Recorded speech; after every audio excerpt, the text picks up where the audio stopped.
Hey everyone, have you ever just stared at a mountain of research papers or a huge stack of books for a project and thought, there is no way I can get through all of this? Well, if that's you, you're in the right place. Today, we're going to break down a fantastic strategy for how to read smarter, not harder. You know the feeling, right? Your reading list is so long, you don't even know where to begin. It's a huge problem. Doesn't matter if you're a student, a researcher, or honestly just anyone who's curious about a new topic. That sheer volume of information, it can be totally paralyzing. But what if there was a better way? And here it is. This is the big secret. It has nothing to do with speed reading or trying to cram everything in at the last minute. Nope. The magic is in what you do before you even read a single page. It's all about making a plan to navigate that sea of information like a pro. So, first, let's just put a name to this beast, the reading overload problem.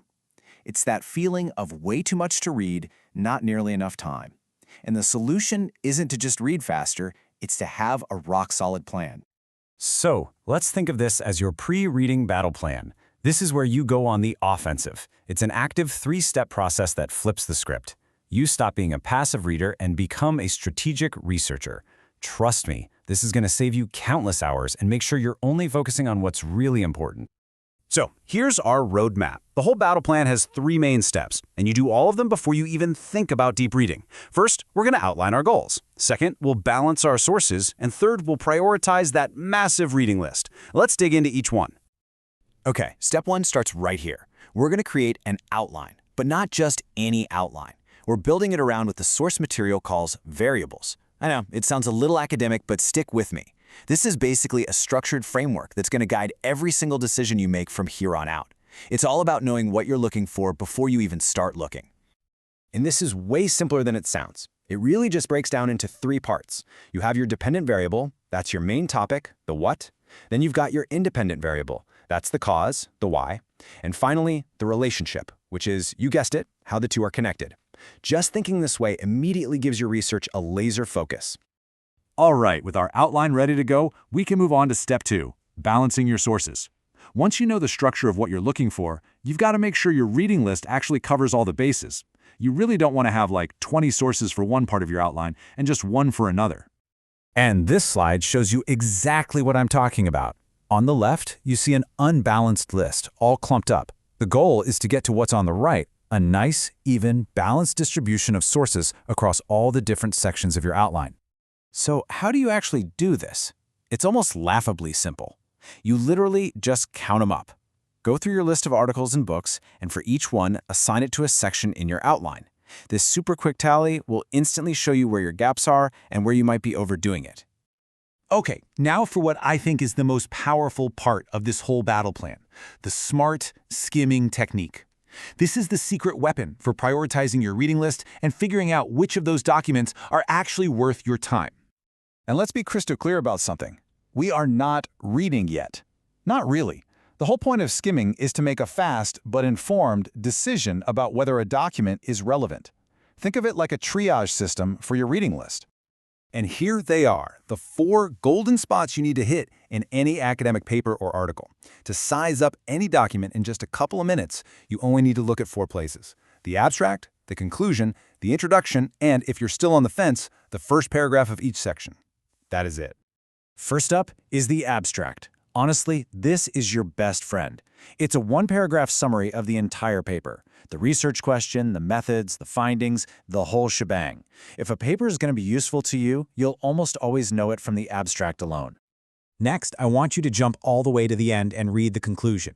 This section recaps all the main arguments and tells you the key findings. It tells you where the author ended up, which is a perfect clue as to whether the journey to get there is one you actually need to take.